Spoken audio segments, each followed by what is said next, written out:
So a trust is a legal arrangement in which someone's property or money is legally held or managed by someone else or an organization, such as a bank, typically for a period of time.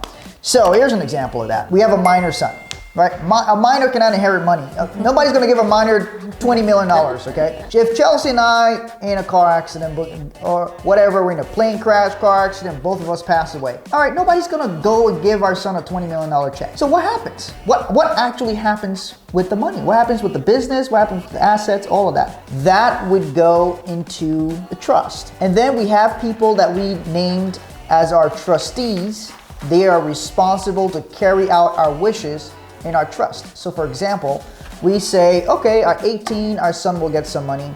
At 25, he'll get some additional money. At 35, 45, 55. I think we even have it going to 65. No, I don't think it's that. It makes a full disbursement, I think, at 55. In the trust is set up. And here's the thing, the trustees are not dictating what he does with his money, when to give. We already lay it out. We say, okay, these are our assets here. Any assets that we acquire after, we establish the trust will go into the trust. And then our trustees will look at our documents and say, okay, he's now turned 18. His parents said when he turns 18 to release funds to him, right? So they'll do that. Let's say he wants to go and buy a business. He's got all this money sitting in the trust, right? Mom and daddy passed away. He's got this money sitting in the trust. He cannot touch it. The trustees that are in charge of it. But let's say he wants to go volunteer in Africa. He wants to go to a village and help bring clean water to some of the villagers in wherever. Well, he's probably not going to make a tremendous amount of money doing that.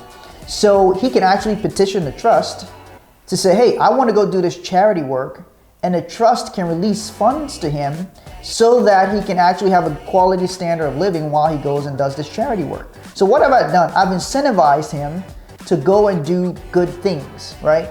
So he could say, hey, I could go work at this job to try to make a lot of money, or I could go do this charity work that I really want to do. And how am I going to survive? Oh, the trust is going to provide income to me so I can survive doing that. So there's lots of different things that we can do. Also, we want to make sure he's taken care of. The other thing is, like Chelsea mentioned, he's not my biological son. What does that mean? That means his biological father is somewhere in the world out there. Do I want my hard-earned effort to somehow inadvertently reach the biological father? No, I don't want that to happen, okay? So especially single parents.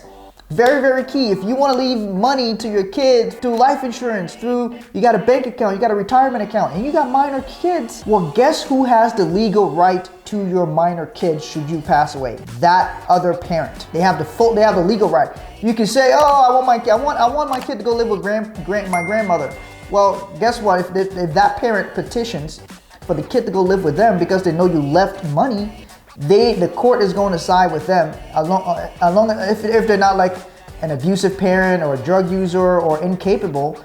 The kid will go live with them because that is the next legal parent. And if the kid is living with them, guess what that person will then do? The person will then ask for, hey, I know that the mom or the dad left some life insurance proceeds. Now that they're living with me, I need to get some money to care for them. You see?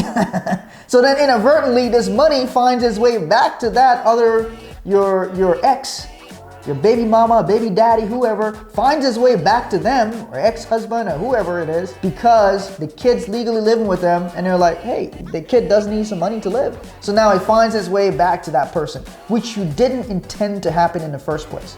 That would have probably never been what you wanted to happen, but now those kinds of things happen.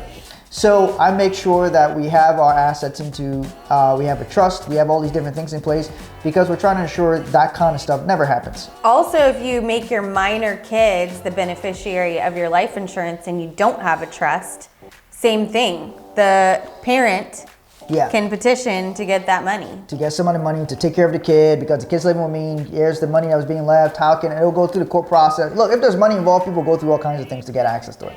Just keep that stuff in mind.